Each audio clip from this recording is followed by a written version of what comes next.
The world is chaos and the news makes you tense. And honestly, at times like this, you long for the past. And for people of my generation, that past may not feel like a very long time ago. This week, pop superstar Ariana Grande gave us a glimpse into her own nostalgia fix with her new video, Thank You Next, which pays tribute to movie classics like Mean Girls.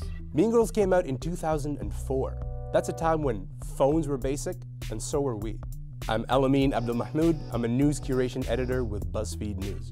I'm B. Kwame, freelance writer and digital strategist. I'm Sarah Bosveld, senior writer at Chatelaine. Ariana Grande isn't the only one. Her peers are making videos packed full of references to the late 1990s and early 2000s, back when most of them were barely toddlers. The turn of the century transformed the world, so it shouldn't surprise anyone that 2004 is considered retro now. When was the last time that you could just enjoy a piece of music or enjoy a movie without wondering the whole time if the artist is also problematic? That is the cost of being connected. Okay, hello. Welcome to the Pod Panel. We're going to kick things off right away with Exhibit A, Ariana Grande. One taught me patience and one taught me pain. Now I'm so amazing, I've loved and I've loved. Esteemed panelists, let's dive into this. Elamin, maybe I'll start with you. You're the new face here with us on the Pod Panel. So what is it, you think, about the late 90s and I guess early 2000s for Mean Girls, that chock full of references in that Ariana Grande video? What was so appealing, do you think, about that time? For me, there's great romance in that period of time. I was around 12 or 13 then, and we were just learning that what other people like. You know, we were sharing things that we were downloading on Napster, and then we were talking on MSN Messenger, and we were like, hey, our world is expanding. Other people like the same things that we like. Kind of an organic way of... Totally. What we called Internet 1.0 at the time. You know, MySpace was big during that period of time. So for us, we were able to communicate to each other, be like, hey, we like this, so let's talk about it. So we lived in those moments together, you know? And B, does that ring true for you? Yeah, it definitely resonates. I mean, it's not unique that generations look at the formative years of their youth as kind of the most impactful in the entire world. You know, your parents will tell you about the good old days and their parents told them about the good old days. But what's different about this time period of like late 90s into the early 2000s is just, it was such an explosion and a real marker of how the world used to be and how the world is now. So there's so many things you can point back to during that time frame that have really shaped the difference in what the olden days were like and where we are now. So I think there are things... Olden days. The olden days. Yeah, exactly. Not that long ago, right? Yeah. I mean, I understand the reason why you would feel, you know, all warm and fuzzy when you think about the late 90s or the early 2000s. But does, you know, Ariana Grande's effort there, does that really, I don't know, tap into that sensibility, or does she just like the movie Mean Girls, and her fans probably like the movie I think it does, because she actually called in actors from that movie to do cameos. So she's making it new, and also she's connecting it with her brand too. And I think, but like nostalgia is such a powerful thing because we have nothing else to be invested in anymore, right? There's just so much variety, so many options. You can, you know, find music on a streaming channel with the click of a button rather than have to go to the music store and buy a record. So I think what she's trying to do is find a real investment in her by drawing on some of the investment we have in nostalgia and a lot of those cultural references. And you think she's doing it in a sort of genuine way? Yes, I think so. I think she's probably a true fan. I don't understand why she's connecting, like making herself the Regina George in the Mean Girls, because she's the meanest, but Elamin, you pointed out that she's the most iconic, iconic. I don't remember any Lindsay Lohan lines from that movie, but I remember every single Regina George line. From her Instagram post, she's got Stifler's mom in the video, apparently. I mean, I don't know this actress's actual name, but she played a character named something Stifler in American Pie, which came out in 1999. So she's trying to she's kind of going around the whole... She's actually in the video because she was in Legally Blonde as well. Oh, that's right. Another movie from that time. That's right. Yeah, but I think Ariana's doing it in a smart way. She's kind of, it feels genuine. It feels like she's really being coy and smart, just like she is in the song, with our, you know, and making commentary on kind of our coziness with this nostalgic period of time. And Ariana Grande, I mean, certainly not the only one to be hearkening back to this time period. And so let me present Exhibit B. So this is Charli XCX and Troye Sivan. Have a look. Yeah, I just want to go back. No, I guess all that. Never under pressure. Those days it was so much better. Wish that we could go back in time. I just want to go back.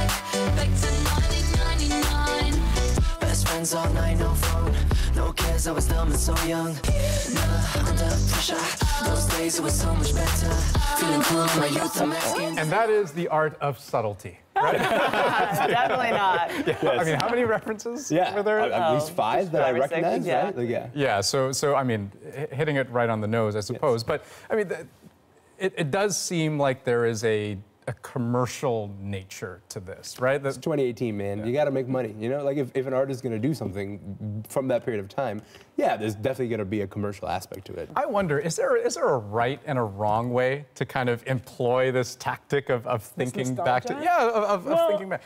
You know what? I think there are ways that will resonate, and there are ways that will just kind of be flash in the pan. Right. So for me, if we compare those 2 videos that we just saw with Charli XCX and Ariana's, Charli XCX seems like the flash in the pan discussion to me. And we were just talking about how do you make money. Part of that is the longevity of how much you're in conversation in the general public. So I think if we take Charli's video, we'll talk about it. We'll laugh about, you know, these little references. And Surface level. Exactly, very surface. Did she look good as AJ or whoever that was as AJ from Backstreet Boys? It was Troye Sivan that we learned about. So, exactly. Very good AJ, though. So we'll have those discussions, and then it'll be done. I think with Ariana, part of what she did that's also really smart is not just the nostalgia, but she's tied it into herself. She's made it very personal. So we're not just talking about the Mean Girls reference. We're talking about Ariana within all of that. Right. So right or wrong is one thing, but I think it's more about what's resonant and what will stick and what is just going to disappear. Just like everyone was talking about Regina George in Mean Girls and not about Lindsay Lohan, who is the actual main character of Mean Girls. Listen, There you go.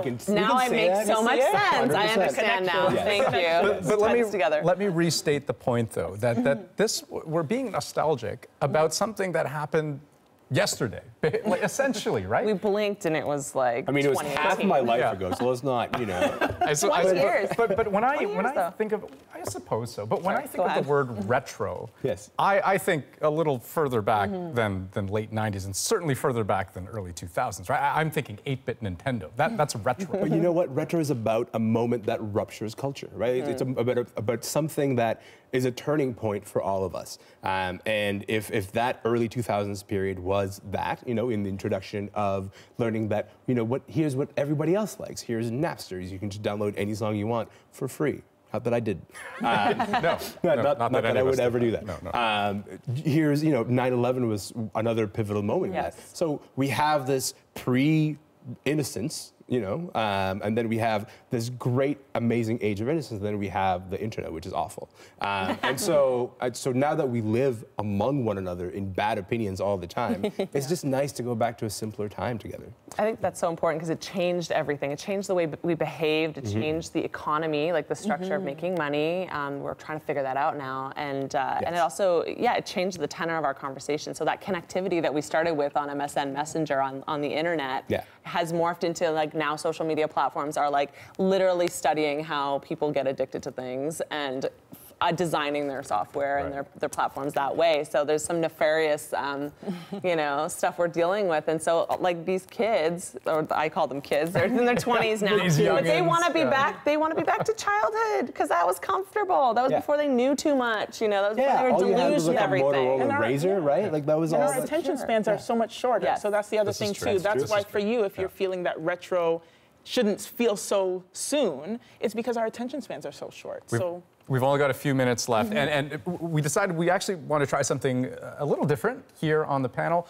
What we did was we asked our 3 panelists to, I guess, kind of zero in on something that's topical, that's happening in the world of pop culture, and then to sound off effectively on what they think of that. And so, Sarah, I'll start with you. So this is, if I can set you up here. Yeah. So Margaret Atwood announcing that she's penning a sequel to The Handmaid's Yes. Tale. What do you think? She doesn't need to do that. I don't think, like, girl, keep it. I don't know. Like, I think, you know, it's amazing that it has felt so resonant in these times, but also, like, I don't want to know what happens next in the future. Like, take us on another track. And not everything needs to be a franchise. I think I'm worried about that. You know, yes, there's a great TV series that creeps me the hell out. The book is amazing. People are dressing in handmaids' clothes to protest. I don't think she needs to, you know, try to make megabucks at Christmas book selling time next year, which seems like maybe what they're trying to do. Okay, B, your topic. So a film that a lot of people are actually talking about as an Oscar contender. Definitely. So we're going to hear a lot about Green Book as we get into award season. And it was critically acclaimed. It won TIFF's People's Choice Award at the festival this year. And if you were to give a quick summary for those folks quick summary. So it stars Mahershala Ali as Dr. Don Shirley, who was a famous black pianist in the U.S., and Viggo Mortensen as Tony Lip. Yeah. Yes, that was his name. Tony Lip as his white Italian-American driver. So the story is about kind of their journeys through Jim Crow South and race and racism, all of that. The problem is, and what's been unraveling a lot of the critical acclaim for me, is the fact that there's so many red flags with the story. Don Shirley's family came out totally opposed to the film, saying that they were never contacted to offer any input. And watching the film, it's totally inaccurate. It's a complete inaccurate representation of who they know Don Shirley to be. Coupled with that, realizing that the screenwriter is actually the son of Tony Lip. It's Tony Lip's son that wrote the screenplay. It's going to be a contender for sure. There's a lot of talk, but I'm iffy. Okay, Elamine, take us home. I want to talk about a comeback story. So this week, Amanda Bynes was featured in Paper magazine. There was a nice profile of her. Listen, she had a bit of a social media meltdown maybe 4 or 5 years ago.